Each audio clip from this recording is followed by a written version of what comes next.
त्यावर याच गाडीवरती हल्ला झालेला आहे। MH03 EA 23 नंबरची गाडी आहे थार, आणि याच ठिकाणी मोठ्या प्रमाणात हल्ला झालेला आहे। स्वराज्य संघटनेकडून या ठिकाणी हल्ला झालेला आहे। तुम्ही चालक आहात, एकंदरीत किती लोक होते? नाही बघितले नाही। कुमारची गाडी लावता खाली खाल्लं चालक या ठिकाणी आहे आणि हीच गाडी आहे। स्वराज्य संघटनेकडून या गाडीवरती हल्ला झालेला आहे। हीच पाहू शकतो, ही गाडी जी आहे पूर्णतः रॉडने तोडण्यात आलेली आहे। आणि याच ठिकाणी पाहायला गेलं तर जितेंद्र आव्हाड हे या ठिकाणी बचावलेले आहे सुदैवाने। या ठिकाणी त्यांनी पाहायला गेलं तर मोठ्या प्रमाणात काचा फोडण्यात आलेला आहेत आणि याच ठिकाणी भ्याड हल्ला स्वराज्य संघटनेकडून करण्यात आलेला आहे। सध्या या गाडीला आता बाहेर काढण्याचं काम या ठिकाणी सुरू आहे। पाहायला गेलं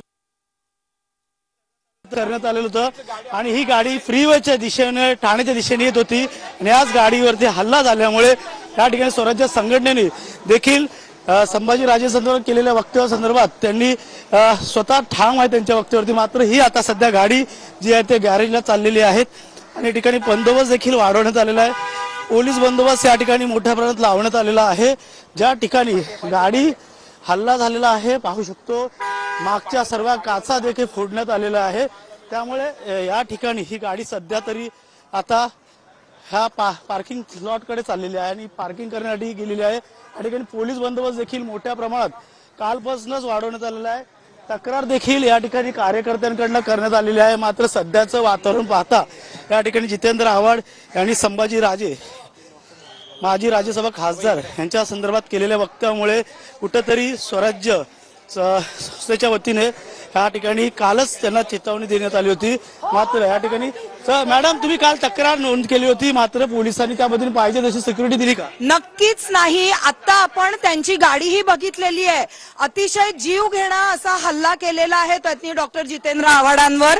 काल जेव्हा व्हॉट्सअपवर व्हिडिओ आला त्याच्यानंतर रीतसर वर्तकनगर पोलीस स्टेशन मध्ये जाऊन आम्ही कंप्लेंट दिलेली आहे, हेही सांगितलेलं आहे आणि रिक्वेस्ट केली होती की डॉक्टर जितेंद्र आव्हाड यांच्या सुरक्षिततेत त्वरित वाढ करावी।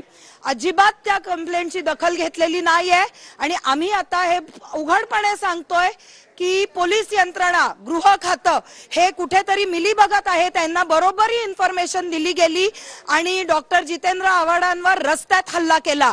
हिम्मत असती तर नाद बंगल्यावर येऊन दाखवावं त्या लोकांनी। एकंदरीत स्वराज्य संघटनेने ज्यापासून चेतावणी दिली होती, संभाजीराजे संदर्भात वक्तव्य केलं होतं, कुठेतरी या संदर्भात ते देखील ठाम आहे। मात्र स्वराज्य संघटनेने अशा प्रकारे हल्ला केला, त्यामुळे तुमचं पाऊल पुढे काय? ऐका, डॉक्टर जितेंद्र आव्हाडांनी एक वक्तव्य केलेलं, अजून तरी भारत एक डेमोक्रेटिक कंट्री आहे।